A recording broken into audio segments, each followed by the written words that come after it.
Gold, trusted gold buyers. మీరు తాకట్టు పెట్టిన బంగారాన్ని విడిపించి ఈ రోజు ఉన్న మార్కెట్ ధరకు కొనబడను.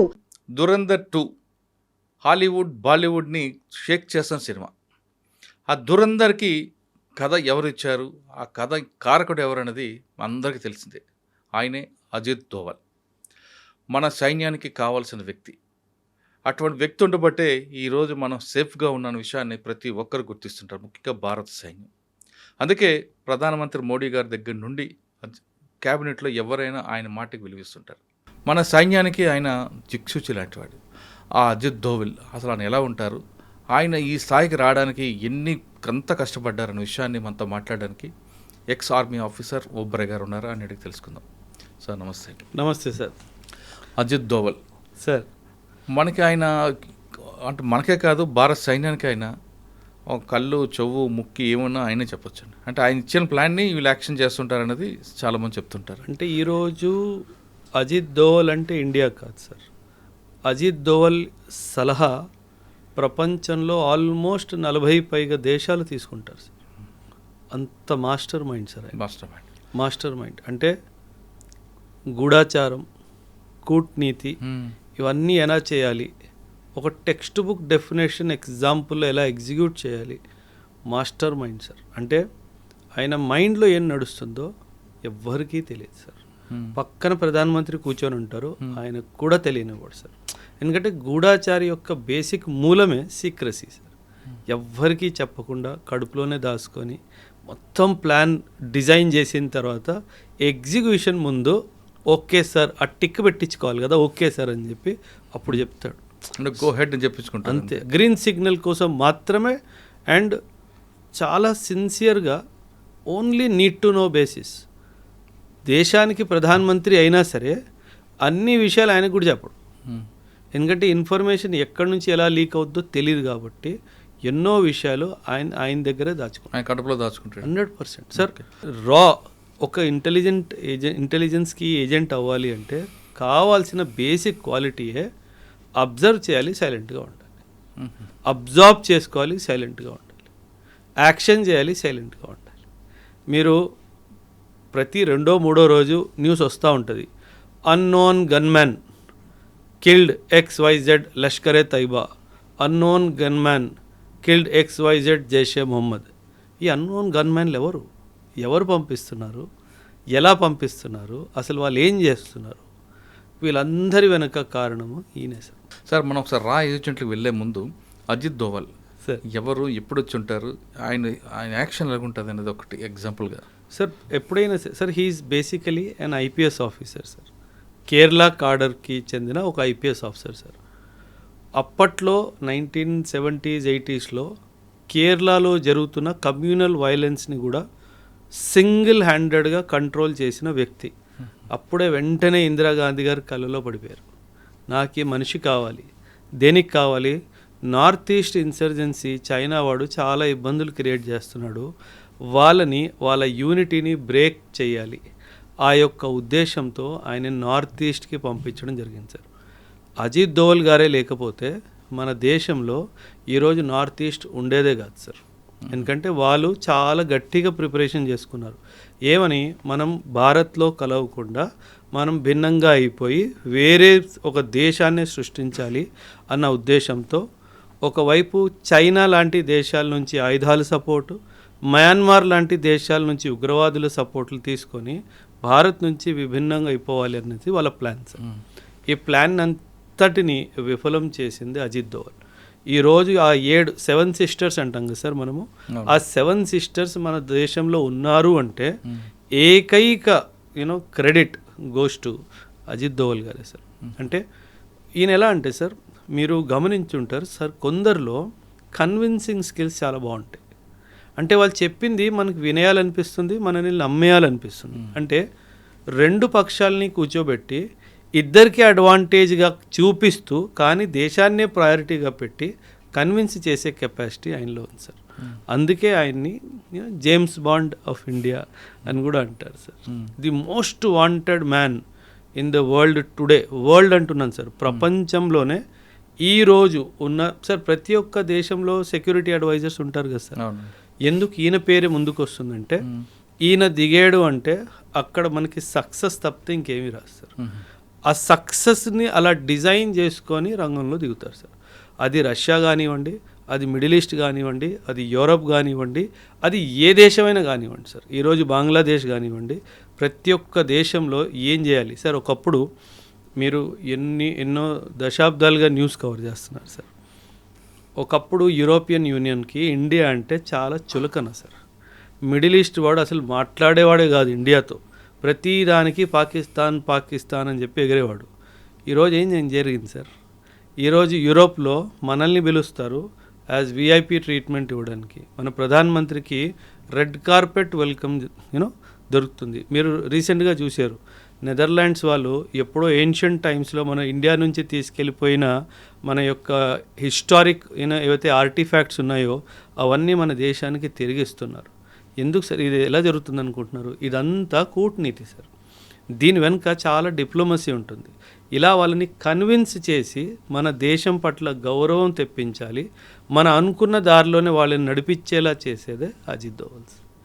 తన పేరు కాదు సార్, ఆయన మనిషి కాదు, అదొక సంస్థ, అదొక ఇన్స్టిట్యూషన్.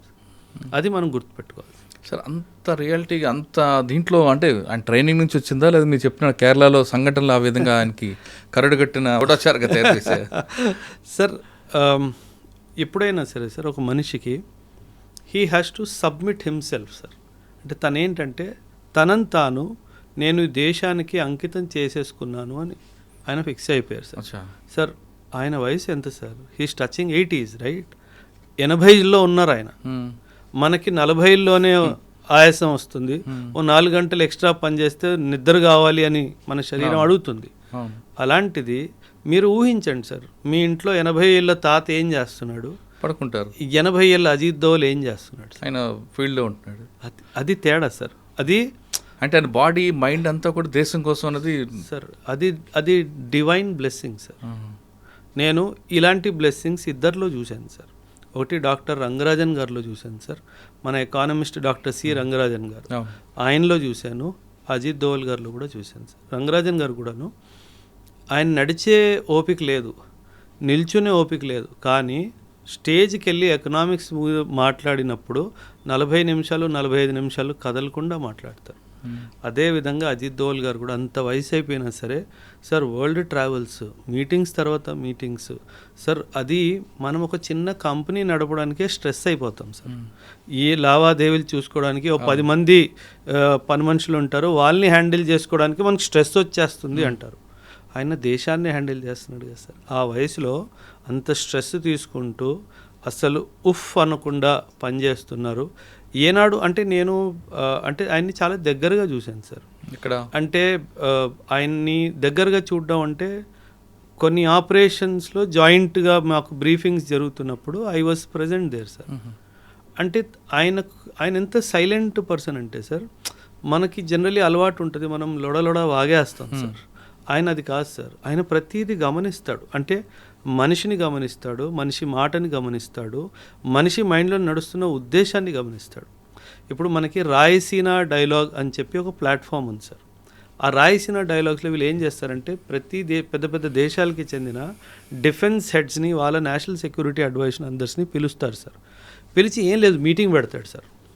ఈయన కెపాసిటీ ఏంటంటే ఒక మనిషి ఏదో మాట్లాడుతున్నాడు కానీ మైండ్లో ఏం జరుగుతుందో అది రీడ్ చేసే కెపాసిటీ ఉంది సార్. మైండ్ రీడ్ చేసేస్తాడు సార్. మాట్లాడుతుంది ఒకటి, బుర్రలో నడుస్తుంది ఇంకోటి, అది పట్టేసుకుంటాడు, అది రాసుకుంటాడు. ఆయన మాట్లాడిన దాంతో ఆయనకి సంబంధం లేదు, అది ఆయన చెప్పాలనుకుంటున్నాడు, ఏదైతే దాయాలనుకుంటున్నాడో అది రాసుకుంటాడు. Okay, he's planning for this. So అలాంటి ట్రైనింగ్ తీసుకున్న తర్వాతనే ఆయన అలా సార్. ఇప్పుడు ఆయనకు ఒక టీం ఉంటుంది, ఆ టీంను కూడా ఇదే విధంగా ట్రైనింగ్ ఇచ్చారు ఆయన?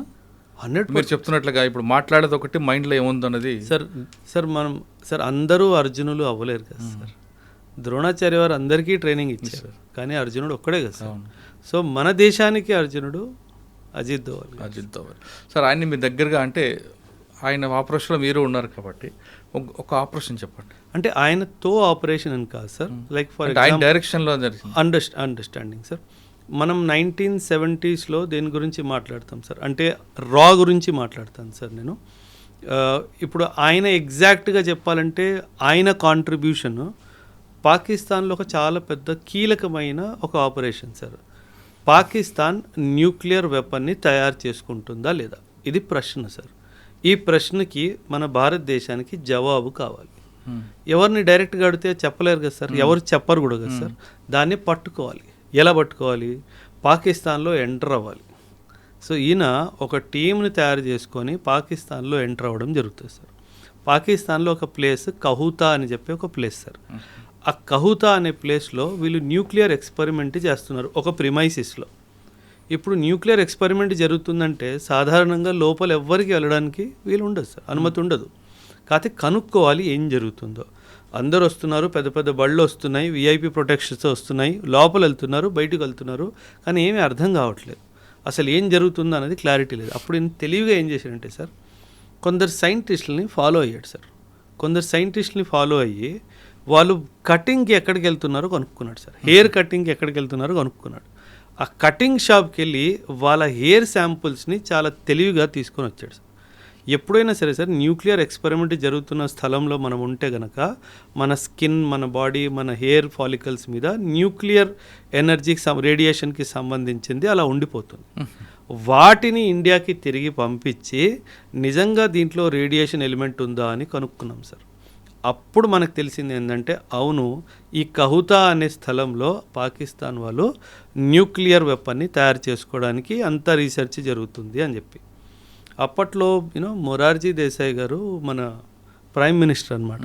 అంటే వీళ్ళు అక్కడి నుంచి ఇంకా మొరార్జీ దేశాయ్ గారికి 1-to-1 వీళ్ళకి ఆబ్వియస్లీ డైరెక్ట్ కాల్స్ ఉంటాయి కాబట్టి, సరే ఇలా ఇలా జరుగుతుంది, మీరు గో హెడ్ ఇస్తే ఏదో ఒకటి చేద్దాం అనేసి. ఆయన అసలు గో హెడ్ ఇవ్వలేదు సార్. అంటే ఇది చాలా దురదృష్టకరమైన అంటే ఒక హిస్టారికల్ ఈవెంట్ సార్. ఆయన గ్రీన్ సిగ్నల్ ఇస్తే మాత్రము ఈరోజు పాకిస్తాన్ దగ్గర న్యూక్లియర్ వెపనే ఉండేది కాదు సార్. ఇన్ఫ్యాక్ట్ ఇతనే కాదు సార్, ఇజ్రాయిల్ వాళ్ళు కూడా భారత్తో కలిసి ఒక జాయింట్ ఆపరేషన్ చేసి పాకిస్తాన్లో ఉన్న న్యూక్లియర్ ఫెసిలిటీని ధ్వంసం చేద్దామని చెప్పి వాళ్ళు కూడా ముందుకు వచ్చారు. దానికి కూడా అనుమతి ఇవ్వలేదు sir.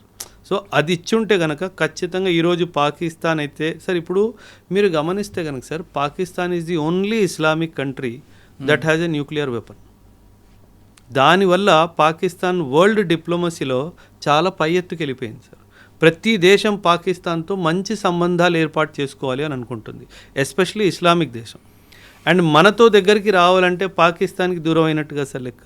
At the end of the day వాళ్ళకి వాళ్ళే బంధువులు కదా సార్. సో వాళ్ళు పాకిస్తాన్ వాళ్ళకి చాలా అవసరమైన దేశం అనమాట. సో ఆ డైమెన్షన్లో మనం మిడిల్ ఈస్ట్లో పెనిట్రేట్ చేయలేకపోతున్నాం, ఎందుకంటే ప్రతి చోట పాకిస్తాన్ అడ్డొస్తుంది కాబట్టి. అండ్ మన న్యూక్లియర్ పాలసీ న్యూక్లియర్ అంబ్రెల్లా ఇస్తాను వేరే దేశానికని ఒప్పుకోదు సార్. అందుకే వాళ్ళకి న్యూక్లియర్ ప్రొటెక్షన్ ఇచ్చే అధికారం మనకు లేదు, ఎందుకంటే మన పాలసీలోనే మనం న్యూక్లియర్ అంబ్రెల్లా ఎవరికి ఎక్స్టెండ్ చెయ్యము అని చెప్పి మనం రాసుకున్నాం కాబట్టి. సార్ ఇప్పుడు దురంధర్ మీరు చెప్పిన 2 మాటలు కాకుండా ఈ టైంలో కొంతమందిని పంపిస్తారన్నది, అది కేవలం ఆర్మీ ఆఫీసర్లు కావచ్చు, ఐపీఎస్ ఆఫీసర్లు కావచ్చు, వీళ్ళతో పాటు నటోరియస్ క్రిమినల్స్ కూడా సెలెక్ట్ చేసుకుంటారు, పంపిస్తుంటారు అన్నది నిజమేనా? 100% సార్. జనరలీ ఏం చేస్తారంటే సార్, అంటే before I talk anything sir, ఒక ఏమంటారు డిస్క్లైమర్ సార్ మీ ఆడియన్స్కి. పబ్లిక్ డొమైన్లో లేని ఇన్ఫర్మేషన్ గురించి నేను మాట్లాడను సార్. ఏదైతే కాన్ఫిడెన్షియల్ నేచర్ ఉంటుందో అది నేను చెప్పను సార్. సో నేను చెప్పిన దానివల్ల ఏ కాన్ఫిడెన్షియాలిటీ లీక్ అవ్వదు సార్, ఎందుకంటే ఆల్రెడీ అది పబ్లిక్ డొమైన్లో ఉన్న విషయం అంతే మాట్లాడతాను, దాని మించి మాట్లాడను సార్. కానీ మన దేశంలో అండ్ అంతర్రాష్ట్రీయంగా కూడా చూసుకున్న కొన్ని దేశాల్లో ఒక ప్రాక్టీస్ ఉంది సార్. ఒక ప్రాక్టీస్ ఏంటంటే, కొందరు ఖైదీలు ఎవరైతే యావజ్జీవ కారాగార శిక్షో లేకపోతే వాళ్ళకి ఇంకేదైనా మేజర్ పనిష్మెంట్ ఇచ్చినట్టయితే వాళ్ళలో దేశం పట్ల ఒక పాజిటివ్ భావన ఉంది అని అనుకుంటే అలాంటి వాళ్ళని ట్రైన్ చేసి యాజ్ ఏ రా ఏజెంట్స్గా వేరే వేరే దేశాలకి పంపించే ఒక ఆనవాయితీ మన దేశంలో కూడా ఉంది సార్. మన దేశంలో కూడా ఉంది. సో ఖచ్చితంగా దురంధర్ సినిమాలో మీరు అన్నట్టుగా చూపించింది అది వాస్తవం సార్, అది వాస్తవం. కానీ ఒక విషయం సార్, రా ఏజెంట్ అంటే దురంధర్ అంటే అది సినిమా కాబట్టి కొంచెం డ్రామటైజ్ అవుతుంది సార్. అంటే యాజ్ ఎ బాడీ బిల్డర్ చూపించడం అదంతా జరుగుతుంది, కానీ రా ఏజెంట్ అది కాదు సార్. రా agents are trained on close quarter battle, అంటే 1-to-1 ఫిస్ట్ ఫైట్ ఎలా చేయాలి, ఎలా క్లీన్గా ఎటువంటి శబ్దం కానీ ఎటువంటి అటెన్షన్ రాకుండా ఒక మనిషిని ఎలా క్లియర్ చేయాలి ఇవన్నీ నేర్పిస్తారు sir. In fact Israeli martial arts Krav Maga అని ఉంటుంది సార్. ఆ క్రఫ్ మాగా టెక్నిక్స్ కూడా మన రా ఏజెంట్స్కి నేర్పిస్తారు. ఏంటంటే క్రఫ్ మాగా అంటే? Krav Maga is a close quarter battle sir. అంటే అవి ఎన్నో మార్షల్ ఆర్ట్స్ని మిక్స్ చేసి ఒక ఏజెంట్కి ఎలాంటి ఏమంటారు క్లోజ్ క్వార్టర్ బ్యాటిల్లో అటాక్ చేసే టెక్నిక్స్ ఉంటాయో అవన్నీ నేర్పిస్తారు sir. So that is the most deadliest what you call attack techniques in the world sir today. ప్రపంచం నేర్చుకుంటుంది సార్ క్రాఫ్. ఆ రా ఏజెంట్స్కి కవర్ ఎలా ఉంటుందండి? ఏ కవర్లో వెళ్ళచ్చు? చాలా కవర్ ఉంటాయి సార్. ఇన్ఫ్యాక్ట్ మీరు ఇందాక అడిగిన ప్రశ్న ఇంకో ప్రశ్న మిగిలిపోయింది. లైక్ మీరు అన్నారు ఐపీఎస్ ఆఫీసర్లు ఉంటారా, ఆర్మీ వాళ్ళు ఉంటారా అన్నట్టుగా. సార్ యాక్చువల్లీ మీరు ఒక విషయం అర్థం చేసుకోండి సార్. రా works independently of the army, రా works independently of the police, రా works independently of the central armed police forces, CAPF కానీ సిఆర్పిఎఫ్ కానీ. సాధారణంగా వీళ్ళతో కలిసి ఆపరేషన్స్ రా చెయ్యదు సార్. కానీ ఆ ఏజెన్సీలో వీళ్ళు మీకు చెప్పిన ముగ్గురు ఏజెన్సీ కూడా వెళ్తుంటారు, డిప్యుటేషన్ వెళ్తుంటారు కదా? వెళ్తారు, అదే చెప్తున్నాను సార్. ఒకవేళ ఒక ఆర్మీ నుంచి ఒక ఆఫీసర్ని డెప్యుటేషన్కి రాలో పంపిస్తే అప్పుడు అతను రా మనిషి, ఆర్మీ మనిషి కాదు సార్. అవును. ఎందుకంటే కమాండ్ అండ్ కంట్రోల్ అంతా వీళ్ళ దగ్గరే ఉంటుంది sir. The research and analysis wing వాళ్ళ దగ్గరే ఉంటుంది. కాబట్టి ఎప్పుడైతే డెప్యుటేషన్కి ఇప్పుడు నన్నే ఆర్మీ నుంచి అందులో పంపించారు అనుకోండి సార్, అప్పుడు నన్ను ఆర్మీ రోల్స్ నుంచి తీసేస్తారు సార్. నేను రా రోల్స్కి వెళ్ళిపోతాను కాబట్టి అది రా ఆపరేషనే అవుతుంది సార్. అండ్ వీళ్ళకి ఏంటంటే sir, because information is highly confidential nature కదా సార్. వేరే డిపార్ట్మెంట్తో కోఆర్డినేషన్ చేస్తే అది ఇన్ఫర్మేషన్ లీక్ అయ్యే ఛాన్స్ చాలా ఎక్కువగా ఉంటుంది సార్. సో అందుకని అది వాళ్ళు షేర్ చెయ్యరు sir. And yes, IPS officers కానీ అంటే ఐపీఎస్ ఆఫీసర్స్ అతి ఎక్కువగా ఫీల్డ్ ఆపరేషన్స్కి వెళ్ళకపోవచ్చు సార్. జనరల్లీ ఫీల్డ్ ఆపరేషన్స్ వాళ్ళని కింద నుంచే తయారు చేస్తారు ఎందుకంటే IPS is a very big asset for the nation. ఆయన ఏమన్నా పట్టుకుంటే దొరికిపోతే చాలా డిప్లొమాటిక్ ప్రాబ్లమ్స్ వస్తాయి. ఎందుకంటే ఆయన ఐడెంటిటీ చాలా ఈజీగా తెలిసిపోతుంది, ఈ was an ex IPS officer అని చెప్పి. సో అలా కాకుండా ఒక చాలా నార్మల్ ఒక వ్యక్తి, సాధారణమైన వ్యక్తిని పట్టుకొని ఆయన కొన్ని విషయాలు చూస్తారు సార్. సాధారణంగా మనం ఏమనుకుంటామంటే సార్, రాకి నేను అప్లై చేశాను, నేను రాలో జాయిన్ అయ్యాను అని మనం అనుకుంటాం సార్. కానీ నిజం అది కాదు సార్. రా మిమ్మల్ని అప్లై చేసేలాగా చేస్తుంది సార్. అంటే రా వాళ్ళు మిమ్మల్ని తీసుకోవాలి అని ఫిక్స్ అయ్యారు అనుకుందాం సార్. మాకు మురళీ గారు కావాలి అని అనుకున్నాను సార్. ఆల్మోస్ట్ ఒక సంవత్సరంన్నర మిమ్మల్ని అబ్జర్వ్ చేస్తారు సార్. మీ మొత్తం అకౌంట్స్ అన్నీ హ్యాక్ అయిపోతే మీకు అసలు ఏం తెలియదు. మీ ఫోన్ హ్యాక్ అయిపోయిద్ది, మీ ల్యాప్టాప్ హ్యాక్ అయిపోయిద్ది, మీ ఇల్లు మొత్తం బగ్గింగ్ అయిపోయిద్ది సార్. మీరు ఎవరితో మాట్లాడుతున్నారు, మీరు ఏం చేస్తున్నారు అంతా వాళ్ళకి తెలిసిపోతుంది సార్. ఇక్కడ ఐడియా ఏంటంటే మురళీ గారి వీక్నెస్ ఏంటి పట్టుకోవాలి.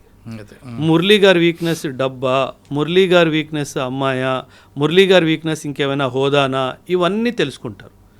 అచ్చా, ఈ మనిషికి ఇలాంటి వీక్నెస్ ఏమీ లేవు అండ్ దేశం పట్ల ఒక మంచి పాజిటివ్ మైండ్ సెట్ ఉంది అని అనిపిస్తే అప్పుడు మీ ద్వారానే వాళ్ళు అప్లికేషన్ పెట్టిస్తారు. ఎలా అంటే ఏవైతే రాకి సంబంధించిన పోస్టులు అవన్నీ ఉంటాయో అవి మీకు రీడైరెక్ట్ అవ్వడం స్టార్ట్ అవుతాయి డిజిటల్ సోర్స్ నుంచి. మీరేమనుకుంటారు, నేనే అప్లై చేసానేమో అనుకుంటారు, కానీ అది రా వాళ్ళే పంపిస్తారు, మీరు అప్లై చేస్తారు. సో ఆ తర్వాత ట్రైనింగ్ ఆల్మోస్ట్ 1.5 to 2.5 years కూడా జరుగుతుంది సార్. ఎక్కడ ఉంటుందండి? Multiple locations. అది కాన్ఫిడెన్షియల్ సార్, అది మనం చెప్పడానికి వీల్లేదు. అంటే అందులో చాలా ఉంటాయి విషయాలు. అందులో ఫర్ ఎగ్జాంపుల్ మిమ్మల్ని ఆఫ్ఘాన్ సెక్టర్కి తయారు చేస్తున్నారు అనుకుందాం సార్. ఆ Murali sir has been identified, తెల్లగా ఉంటాడు, బాగానే ఉంటాడు, గడ్డం మీసం వచ్చేస్తే ఆఫ్ఘానీ వాళ్ళ కనిపిస్తాడు అనిపిస్తే మురళీ సార్ని ఆఫ్ఘనిస్తాన్ అని డిసైడ్ చేశారనుకోండి. Afghanistan geography, Afghanistan history, Afghanistan culture, Afghanistan language, Afghanistan food habits మొత్తం మీకు నేర్పిస్తారు సార్. ఆ డ్రెస్సింగ్ స్టైల్ నుంచి అన్నీ మీకు నేర్పిస్తారు. సో ఈ ప్రాసెస్ అంతా ఆల్మోస్ట్ 2.5 years పడుతుంది. అంటే మనం రిక్రూట్ చేసాము, 10 రోజులు ట్రైనింగ్ ఇచ్చేసాము, పంపించేసాము, అలా ఉండదు సార్. ఈజీగా 1.5 to 2.5 years ఆఫ్ టైం పడుతుంది సార్ మిమ్మల్ని ఇండక్ట్ చేసే ముందు. సో అందువలన ఎప్పుడైనా గుర్తుపెట్టుకోవాలి సార్, రా ఏజెంట్ ఒక దేశంలోకి ఎంటర్ అయ్యాడు అంటే ఇంకా ఇటువైపు నుంచి జీరో కాంటాక్ట్ అటువైపు నుంచే రావాలి తప్ప ఇటువైపు నుంచి ఎప్పుడు కాంటాక్ట్ అవ్వదు. కానీ ఇంకో విషయం, ఎక్కడైతే మన రా ఏజెంట్ని ప్లాంట్ చేస్తారో ఆయన మీద కన్నేసి ఉంచడానికి ఇంకొకరిని ప్లాంట్ చేస్తారు. ఎందుకంటే డబుల్ ట్యాప్ అయ్యే అవకాశం ఉంది సార్. మనం మన మనిషి అని చెప్పి పంపించాము, మన మనిషి అక్కడ వెళ్ళి వాళ్ళ మనిషి అయిపోతే మన మీద ఏమన్నా జరిగితే అది ఇబ్బంది ఉంటుంది కదా సార్. సో ఖచ్చితంగా ఆయన మీద కన్నేసేవాడు ఉంటాడు, ఆయన మీద కన్నేసేవాడు మూడోవాడు ఉంటాడు. సో ఇలా ఒక రింగ్ లాగా అయిపోతుంది. సో ఒకరి మీద ఒకరు కన్ను పెట్టుకొని ఉంటారు సార్. ఇప్పుడు ఫస్ట్ రింగ్ వెళ్ళాడు అనుకోండి. అవును సార్. ఆయనకు 2 years ట్రైనింగ్ ఇచ్చారు, అసలు ఆయన కంప్లీట్గా డెడికేట్గా దేశం కోసం వెళ్ళిపోయాడు. అంటే దానికి ఒక టైం బాండ్ ఉంటుందా? 8 సంవత్సరాలు ఈ ఆపరేషన్ టార్గెట్ కంప్లీట్ రావాలని, అంటే ఈ 2 సంవత్సరాలు 3 సంవత్సరాలు టార్గెట్ అయ్యే వరకు ఇటు ఫ్యామిలీని పూర్తిగా మర్చిపోవాలా? ఇంకా అంటే ఫ్యామిలీ ఆ డైమెన్షనే లేదు సార్, అసలు ఆలోచనలోనే మైనస్ సార్. కానీ అప్పటికి పెళ్ళి ఉందనుకోండి, పిల్లలు ఉంటారు కదా, ఇంకా పని మీద వెళ్ళాను అంతే సార్. అంతే గవర్నమెంట్ పని మీద ఆఫ్ఘనిస్తాన్ వెళ్తున్నాను, లేదా గవర్నమెంట్ పని మీద ఫ్రాన్స్ వెళ్తున్నాను. ఫ్రాన్స్ అని చెప్పి ఆఫ్ఘనిస్తాన్ వెళ్ళొచ్చు, ఆఫ్ఘనిస్తాన్ చెప్పి శ్రీలంక వెళ్ళొచ్చు. అంతే చెప్పడానికి వీల్లేదు, ఎందుకంటే అక్కడ వాళ్ళ ఇంట్లో కూడా బగ్గు ఉంది. అవును, నువ్వేం చెప్తున్నావో, నువ్వు ఇంట్లో ఏం వాళ్ళకి సార్, ఇఫ్ యు ఆర్ ఎ రా ఏజెంట్, నీ మైండ్లో ఏం జరుగుతుందో పాలిగ్రాఫిక్ టెస్ట్ చేసుకొని తెలుసుకుంటాడు. మీరు అబద్ధం చెప్పడానికి కూడా వీల్లేదు కాబట్టి sir because national secret is in your hand. So 0 error syndrome sir, అసలు 0 error కూడా మనం అసలు ఒప్పుకోవడానికి వీల్లేదు సార్. ఆ విధంగా ట్రైనింగ్ తీసుకున్న తర్వాత ఏదో కంట్రీకి పంపారు, అక్కడ కవర్ ఏదో డ్రైవర్ గానో లేదంటే బ్యాంక్ ఆఫీసర్ గానో ఏదో ఒకటి ఇస్తారు sir. Cover could be beggar also. మాది beggar. Cover could be politician also. అదే మన దురందో సినిమా టైప్లో 100% సార్. ఇజ్రాయిల్ వాడు మిడిల్ ఈస్ట్ కంట్రీస్లో వాళ్ళు స్పైలా పంపించిన వాళ్ళు దేశానికి రాష్ట్రపతులు అయిపోవాలా, అంత బాగా కవర్ చేస్తారు వాళ్ళు. So don't think that spy అనగానే బిచ్చగాడ్లా ఉంటాడు, స్పై అనగానే డ్రైవరు కూలోళ్ళ పనిచేస్తాడు, కుక్లా పనిచేస్తాడు. Not necessarily A high ranking official can also be are agent. Yeah అది మనం ఎప్పుడైనా సార్, పాకిస్తాన్ అనుకుందాం సార్ ఫర్ ఎగ్జాంపుల్.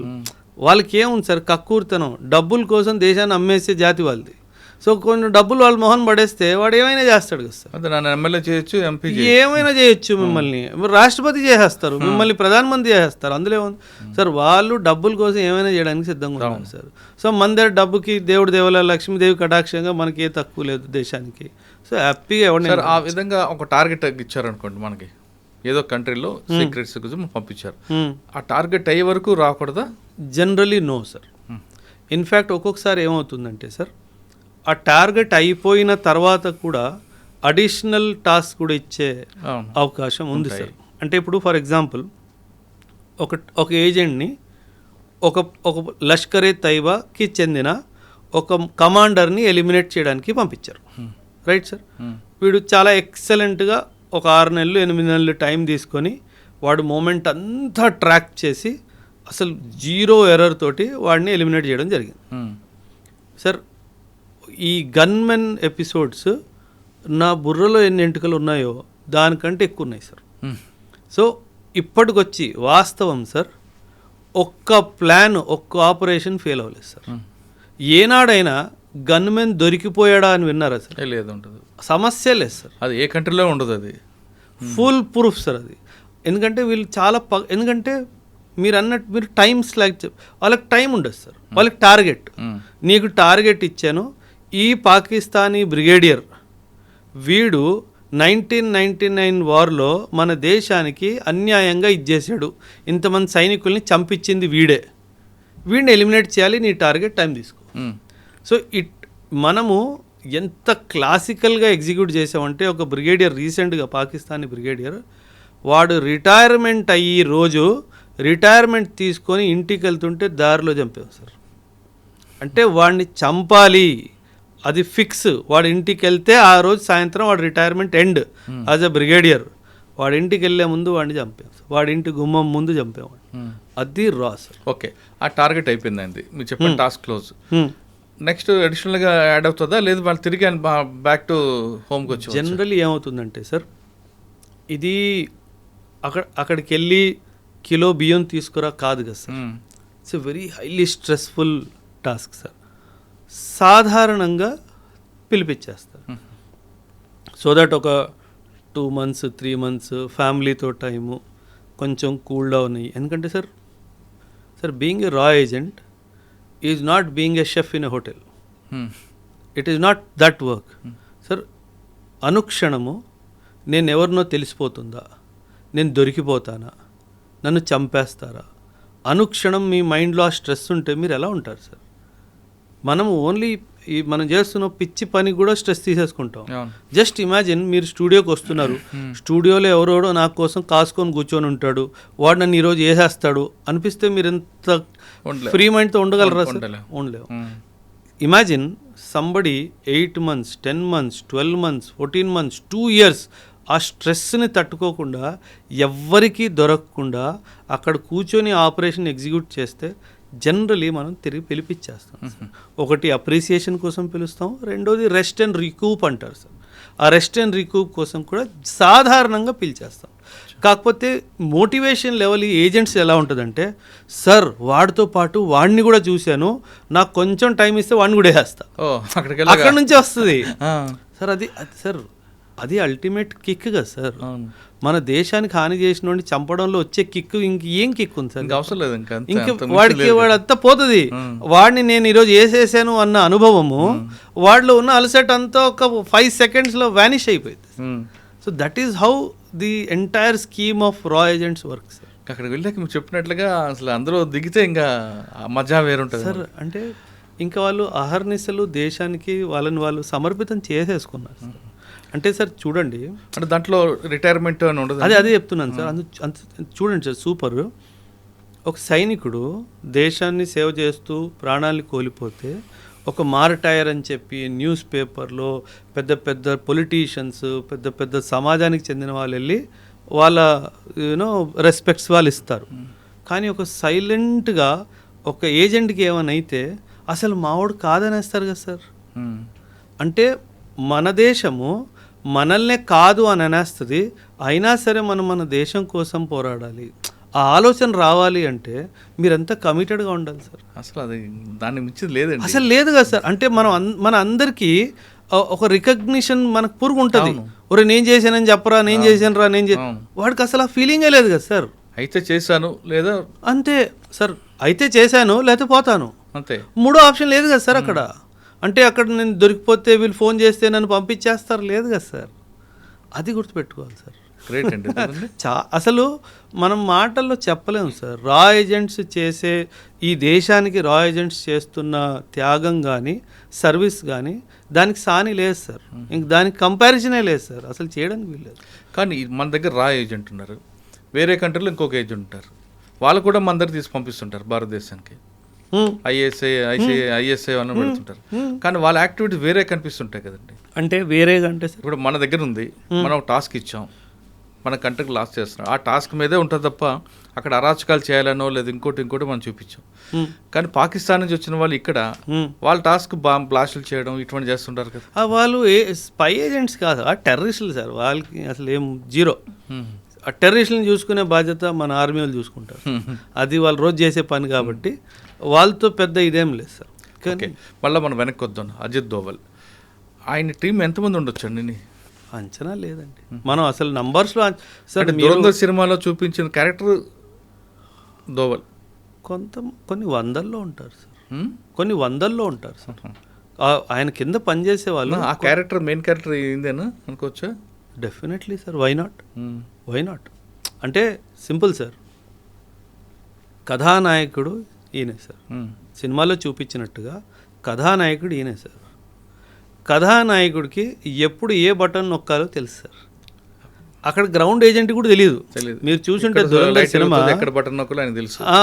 ఆ పొలిటీషియన్ మనోడే అన్న విషయం వీడికి ఏనాడైనా తెలిసిందా? తెలియదు కదా సార్. ఆ కథానాయకుడికి ఏ బటన్ ఎప్పుడు నొక్కాలో వాడికి తెలుసు సార్. ఇదే కదా సార్, మీరు టైగర్ జిందా హే సినిమా ఒకవేళ చూసుంటే కనుక, సల్మాన్ ఖాన్ సినిమా, యా టైగర్ జిందా హే, టైగర్ అభి బాకీ హే, ఏదో పేరు మీద సినిమా ఉంది సార్. అక్కడ పరేష్ రావల్ ఉంటాడు సార్ మిడిల్ ఈస్ట్లో. వీళ్ళకి ఆ విషయం తెలియదు మనోడే అని చెప్పేసి. లాస్ట్ మూమెంట్లో అక్కడ ఉన్న సైనికులు వీళ్ళని చంపైపోతే మధ్యలో చాపుతాడు. అప్పుడు వీళ్ళకి అర్థమైపోతుంది. అప్పుడు వీడు అంటాడు, ఒరే నువ్వు పుట్టక ముందు ఈ భూమిలో నేను వచ్చా, సో నువ్వు బచ్చాగాడిలా ఉండు అని చెప్తాడు వాడు. సో ఎవరు మనల్ని ఎలా ఎందుకంటే స్టార్టింగ్లో పరేష్లో ఒక స్టేట్మెంట్ ఇస్తాడు, నా ఒక కన్ను నీ మీద ఉంది అంటాడు. అప్పుడు కూడా మనం ఎవరికి స్విచ్ అలగదు, అరే వీడు కూడా మన రాయజెంటేరా అని చెప్పేసి. మనకేమనిపిస్తుంది, వాడు ఏదో బిజినెస్ పరంగానే ఏదో డైలాగ్ కొట్టాడు అనిపిస్తుంది. కానీ వాస్తవానికి ఏంటి, వాడు చెప్తాడు, ఒరే నా కన్ను ఒకటి నీ మీద ఉంది, నాకు నీ మీద భరోసా లేదురా అంటాడు. ఆ భరోసా లేదంటే ఏంటి, నువ్వు ఎప్పుడొకప్పుడు దొరికిపోతావు, నేనే రావాలా నేను సేవ్ చేయడానికి అన్నట్టుగా. సో ఆ డైమెన్షన్లో సార్, సో ఖచ్చితంగా కవరప్స్ ఉంటారు సార్, ఖచ్చితంగా కవరప్స్ ఉంటారు. కానీ మీరు అన్నట్లుగా వాళ్ళు దేశం కోసం అంకితం అవుతున్నారు కాబట్టి కుటుంబం అవన్నీ ఆలోచించారు. సార్ వాళ్ళకి శాలరీస్ ఎలాగ ఉంటాయండి? వాళ్ళు శాలరీస్ కోసం పని చేయరు సార్, స్పెషల్ అలవెన్సెస్ ఉంటాయి సార్. రా వాళ్ళకి స్పెషల్ అలవెన్సెస్ ఉంటాయి, వాళ్ళకి సంవత్సరానికి ఒక నెల శాలరీ బోనస్గా ఇస్తారు సార్. ఇంక దీనికంటే వివరాలు వద్దులేండి. రా ఎగ్జిక్యూట్ అయిపోయింది, అజిత్ దోవల్ గారు చేయింది. మీరు చేసిన ఆపరేషన్లో మంచి ఆపరేషన్ చెప్పండి సార్. 2008 ముంబై బాంబ్ బ్లాస్ట్ జరిగింది సార్. 2008లో ముంబై బాంబ్ బ్లాస్ట్ జరిగింది. ఆ ముంబై బాంబ్ బ్లాస్ట్లో మన దేశం ఒక రిప్లై ఇవ్వాలి కదా సార్. అవును, అటాక్ చేయాలో ఏదో ఒకటి చేయాలి. అప్పుడు మాకు ఆర్డర్స్ ఏమొచ్చాయంటే sir, you deploy in the borders అన్నట్టుగా కొన్ని సర్వలెన్స్ ఎక్విప్మెంట్స్ని పెట్టండి అన్నట్టుగా కొన్ని ఆదేశాలు మాకు వచ్చాయి సార్. అంటే 2008 వరకు నేను నార్మల్ యూనిట్లో ఉన్నాను, పీ స్టేషన్లో ఉన్నాను. అకస్మాత్తుగా బార్డర్కి వెళ్ళాలి, అకస్మాత్తుగా యుద్ధం అయ్యే అవకాశం ఉంది. చూడండి ఎలా పల్స్ మారిపోతుంది, మైండ్లో పల్స్ ఎలా మారిపోతుంది సార్. ఇన్స్టెంట్గా ఓవర్ నైటే డే టైంలో ట్రావెల్ చేయడం తెలియలేదు, డే టైంలో ట్రావెల్ చేస్తే ఎనిమీ సర్వలెన్స్ సిస్టమ్ ద్వారా తెలిసిపోతుంది. ఓవర్ నైట్కి వెళ్ళి దొంగచాటున బార్డర్ దగ్గర ఒక సర్వెలెన్స్ ఎక్విప్మెంట్ పెట్టాలి అంటే ఆషామాషిగా సార్. అంటే దట్ వాజ్, అండ్ ఆ సర్వెలెన్స్ ఎక్విప్మెంట్ ద్వారా మనం ఎనిమీ డీప్ టెరిటరీలో చూడాలి అంటే ఒక హైట్ మీద పోవాలి సార్. దాన్ని మాస్ట్ అంటారు, MAST, మొబైల్ మాస్ట్ ఉంటుంది. 30 మీటర్స్ హైట్ మీద మొబైల్ మాస్ట్ మీద ఆ సర్వెలెన్స్ ఎక్విప్మెంట్ పెట్టి ఎనిమీ లోపలికి డీప్గా 12 కిలోమీటర్ లోపలి చూడాలి అని మాకు ఆదేశం. ఇమాజిన్, నువ్వు 30 మీటర్స్ హైట్లో కూర్చొని ఉన్నావు, చిన్న తప్పు నీ లొకేషన్ వాడికి దొరికితే ఇంకేది మిగలదు. వాడికి తెలుసు 2008-26 ముంబై బ్లాస్ట్ జరిగింది, అటాక్స్ జరిగాయి, భారత్ ఏదో ఒకటి చేస్తుందని చెప్పి వాడు కూడా కాపు కాసుకొని కూర్చుంటాడు కదా సార్. ఒక చిన్న మూమెంట్ తప్పు నువ్వు ఎక్కుతున్న సౌండ్ వల్ల వాడికి తెలిసినా, నువ్వు ఎక్విప్మెంట్ సెటప్ చేస్తున్న సౌండ్ వల్ల వాడికి తెలిసినా, నువ్వు అబ్జర్వ్ చేస్తున్నావు అన్న రేడియో ఫ్రీక్వెన్సీ సిగ్నల్స్తో కూడా వాడికి తెలిసినా, నీ communication silence, though communication was completely silence, radio set open చేయడానికి వీల్లేదని చెప్పేసాడు సార్. అబ్జర్వేషన్ ఇవ్వాలి, అబ్జర్వేషన్ చేసి కింద కమాండ్ పోస్ట్కి ఇవ్వాలి, ఏం చేయాలో మీతో సంబంధం లేదు. అంటే పరిస్థితి ఎలా అయిపోయిందంటే, ఇటు కదలలేము, ఇటు ఒక చిన్న సౌండ్ చేయలేము, వాడేమో మనల్నే చూస్తున్నాడు, వాడు ఎప్పుడు ఎలా రియాక్ట్ చేస్తాడో తెలియదు. అంటే ఫస్ట్ టైం ఆ పోస్ట్ ఎక్కడది? రాజస్థాన్ బార్డర్. ఫస్ట్ టైం లైఫ్లో సార్ భయం అంటే ఏంటో అర్థమైంది సార్. ఆ రోజు రాత్రి అమ్మ ఇంత భయంకరంగా ఉంటుందా ఎక్స్పీరియన్స్. అండ్ మీరు డైరెక్ట్ ఫైరింగ్ రేంజ్లో ఉన్నారు సార్. వాడు మా అయితే ఒక్కసారి మిస్ అవుతాడేమో, రెండోసారి మిస్ అవడు. అంటే మనకి ఎటువంటి డిఫెన్స్ సిస్టమ్ లేకుండా మనం చాలా ధైర్యంగా ఎనిమీ ఇన్ఫర్మేషన్ మూమెంట్స్లో ఏమన్నా మూమెంట్ ఉందా ట్రాక్ చేసి కమాండ్ పోస్ట్కి పంపించడం అన్నది చాలా డిఫికల్ట్ టాస్క్ సార్. సో ఆ రోజు ఫస్ట్ టైం నాకు అర్థమైంది, అంటే చిన్న తప్పు జరిగితే చచ్చిపోతాము అంటే ఎంత సీరియస్నెస్గా చేయాలి. అంటే సార్ మన బాడీలో ఒక చిన్న షైనింగ్ ఐటమ్, ఆ పెన్ను పెట్టుకున్నా సరే ఆ పెన్ను షైన్ అయింది అనుకోండి, ఏమంటారు కనిపించింది అనుకోండి రాత్రిలో, బుల్లెట్ అటే వస్తుంది. సో చాలా తస్మాత్ జాగ్రత్త అంటాం కదా సార్. అంటే మీ గురించి ఏం తెలియకుండా మేము ఈ షూస్ ఉన్నాయనుకోండి సార్, ఈ mast, mobile mast iron elevated post sir. Iron మీద కాలు పెడితే సౌండ్ వచ్చింది కదా సార్, దీనికి బట్ట చుట్టుకోవాలి అండ్ సౌండ్ రాకుండా.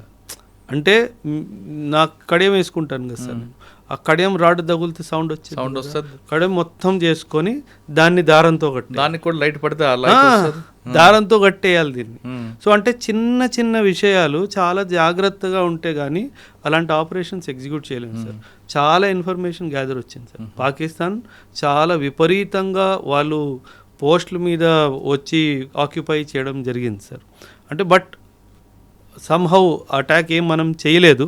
ఇన్ఫ్యాక్ట్ సార్ 2008 ముంబై అటాక్స్ తర్వాత మన దేశం ఎటువంటి కీలకమైన యాక్షన్ పాకిస్తాన్ మీద తీసుకోపోవడం అన్నది చాలా పెద్ద దుర్భాగ్యమైన విషయం సార్. ఏదైతే ఇప్పుడు పహల్గామ్లో జరిగిందో, తిరిగి మనం ఎలాగైతే ఆపరేషన్ సింధూర్ చేసామో అలాంటిది 2008లో చేసుంటే కనుక వీళ్ళకి ఇంత ధైర్యం వచ్చేది కాదు సార్. సో అది మనం 2008లో మాత్రం చాలా పెద్ద తప్పు చేసాం సార్. అసలు ఏమీ చేయలేదు సార్. 2001 పార్లమెంట్లో అటాక్ అయినప్పుడు కనీసం మనం మొత్తం మిలిటరీని తీసుకెళ్ళి బార్డర్లో కూర్చోబెట్టి ఆ దాడికి వస్తున్నారు అని చెప్పి వాడికి భయమైనా పెట్టాం. కానీ ఈసారి 2008లో అసలు ఏమీ చేయలేదు సార్. అంటే కొన్ని స్ట్రక్చరల్ చేంజెస్ వచ్చాయి, ఆ తర్వాత ఎన్ఎస్జీ హబ్స్ కొత్తగా పెట్టడం జరిగింది, అవన్నీ జరిగాయి. కానీ ఒక వాడికి బుద్ధి చెప్పే ఒక్క విషయం చేయలేదు సార్. ఆపరేషన్ సింధూర్ మాత్రం టాప్ కదండి. అదే సార్. 21st సెంచురీలో నేను 20th సెంచురీని కూడా కౌంట్ చేసేస్తాను సార్. అంత పర్ఫెక్ట్ ప్రెసిషన్తో క్యారీ అవుట్ చేసిన ఆపరేషన్ ఏదైనా ఉంది అంటే అది ఆపరేషన్ సింధూర్ సార్. అంటే ఎంత ప్రిసైజ్ ఆ బ్రహ్మోస్ మిజైల్ సార్. అసలు మనకి అది బ్రహ్మాస్త్రం లాంటిది సార్. అసలు ఆ బ్రహ్మోస్ మిజైల్కి జవాబే లేదు సార్. ఎందుకంటే ఒక క్రూజ్ మిజైల్ అయ్యి ఉండి, క్రూజ్ మిజైల్ అంటే సార్ ఇది పైకి వెళ్ళదు, ఆకాశంలో ఒక స్ట్రైట్ లాగా వెళ్తుంది అనమాట. ఒక క్రూజ్ మిజైల్ అయ్యి ఉండి అంత వేగంగా అది వెళ్తుంది కాబట్టి దాన్ని పట్టుకునే మిజైలే లేదు సార్. అందుకే పాకిస్తాన్ దగ్గర బ్రహ్మోస్కి జవాబే లేదు సార్. అండ్ ఎంత యాక్యురసీ అంటే సార్ 3 meters ఆ రేంజ్ లోపలనే అది యాక్యురేట్గా పడుతుంది సార్. ఇప్పుడు ఈ బిల్డింగ్ మనం కూర్చొని ఉన్నాం సార్. ఈ బిల్డింగ్లో ఏ ఫ్లోర్లో ఏ ఆఫీస్లో ఎవడి మీద వేయాలి చెప్పు అని అడుగుతాడు. అచ్చా, ఏరియా కాదు, బిల్డింగ్ కాదు, బిల్డింగ్లో ఏ పడుతుంది అంతే. 3 మీటర్లు సార్. 3 మీటర్లు ఎంత మీరు నేను కూర్చొనంత స్పేస్. వాడు ఇక్కడ పడేయాలనుకుంటే వచ్చి మధ్యలోనే పడుతుంది.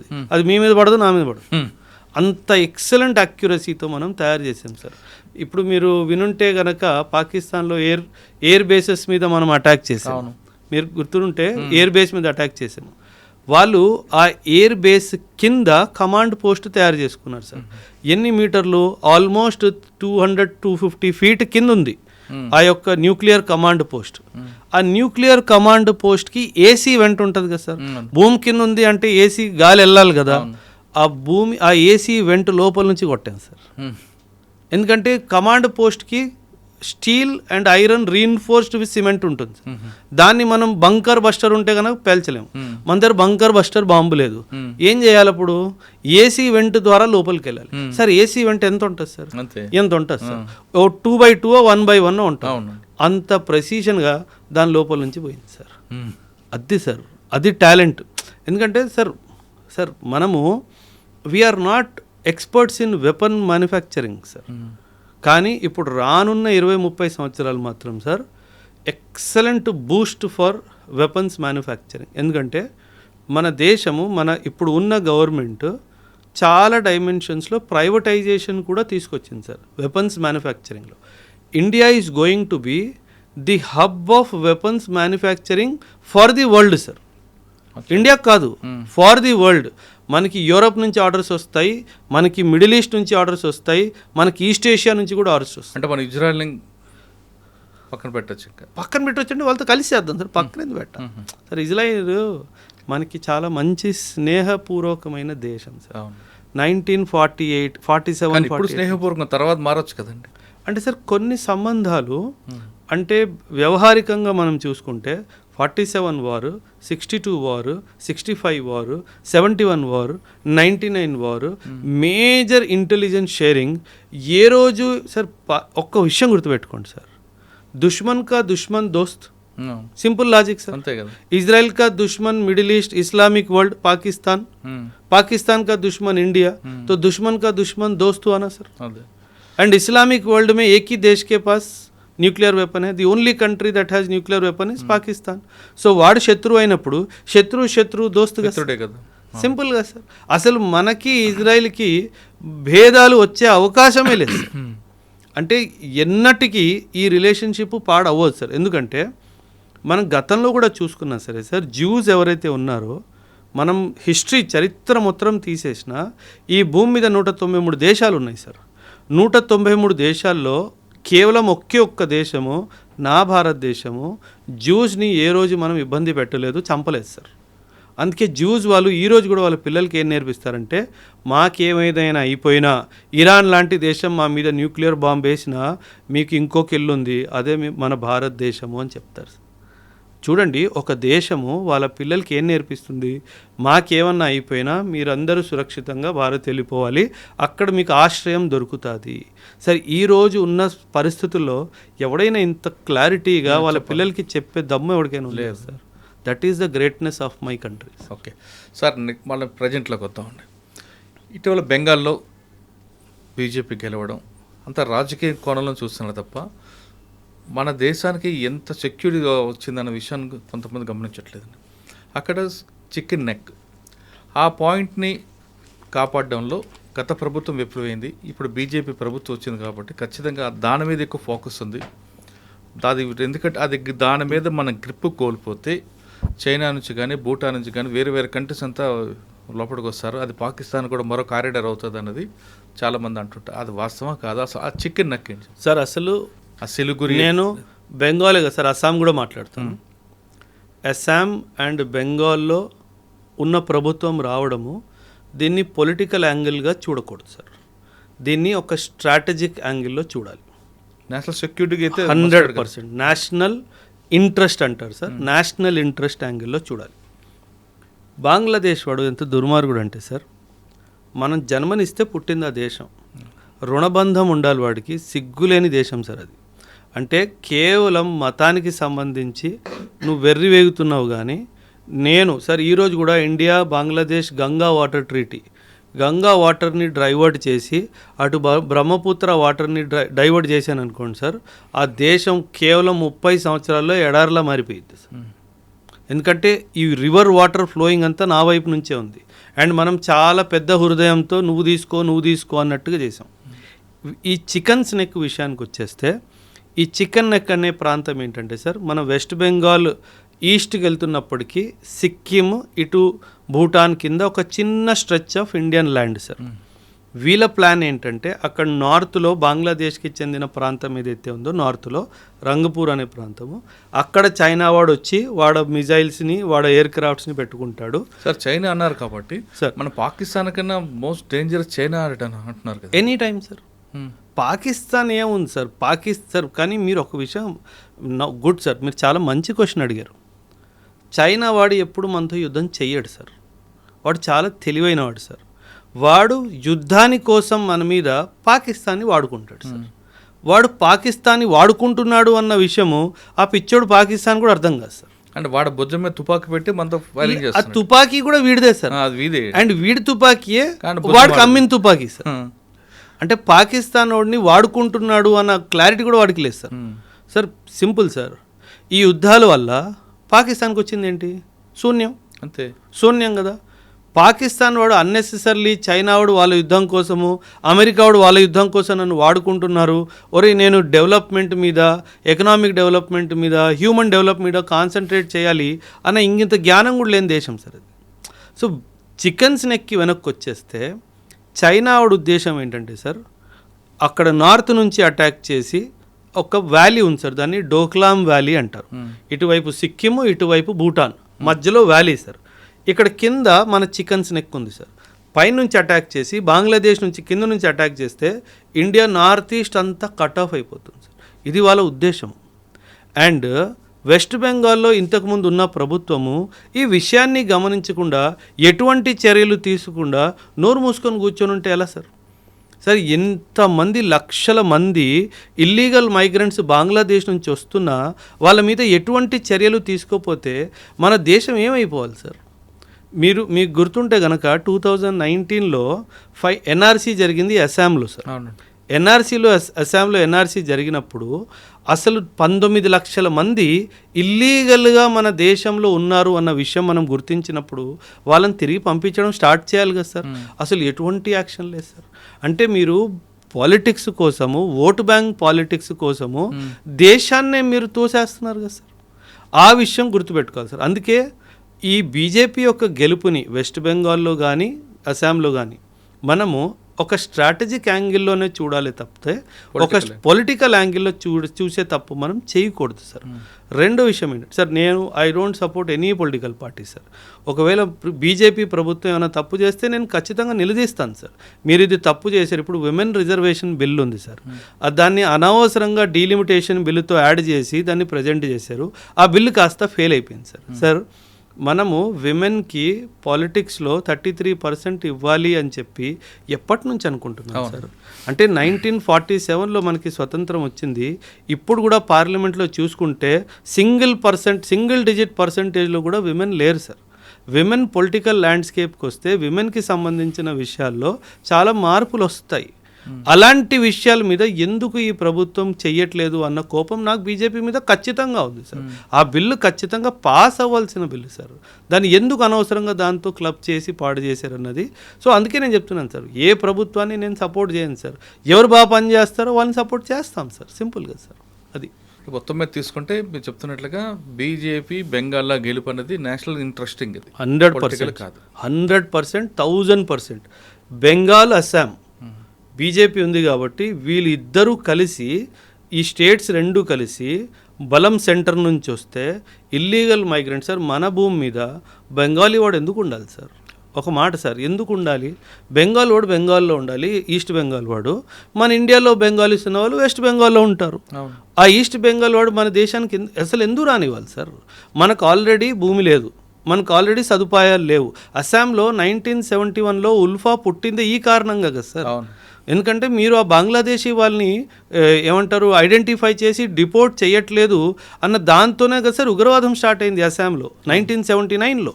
మీకు ఏమంటారు అరవింద్ రాజ్కోవా అండ్ వాళ్ళ టైంలో దానికి యాంటీగా కదా అస్సాం కనపరుచుని రావడం వేరే మారింది. Exactly sir. అంటే 1979లో ఇదంతా జరిగింది కదా సార్. కొత్తగా తీసుకుంటే వెస్ట్ బెంగాల్లో గెలుపు అనేది రాజకీయ కోణంలో కాదు, నేషనల్ ఇంట్రెస్ట్గా చూడాలంటున్నారు ఓబ్రాయ్ గారు. అంతేకాకుండా అజిత్ దోవల్, ఆయన మన కంట్రీకి కాదు వరల్డ్కి అంతకు మించిన డెడికేటెడ్ దేశం మీద ఉన్న వ్యక్తి ఎవరు లేరంటూ అజిత్ దోవల్ గురించి చెప్తున్నారు.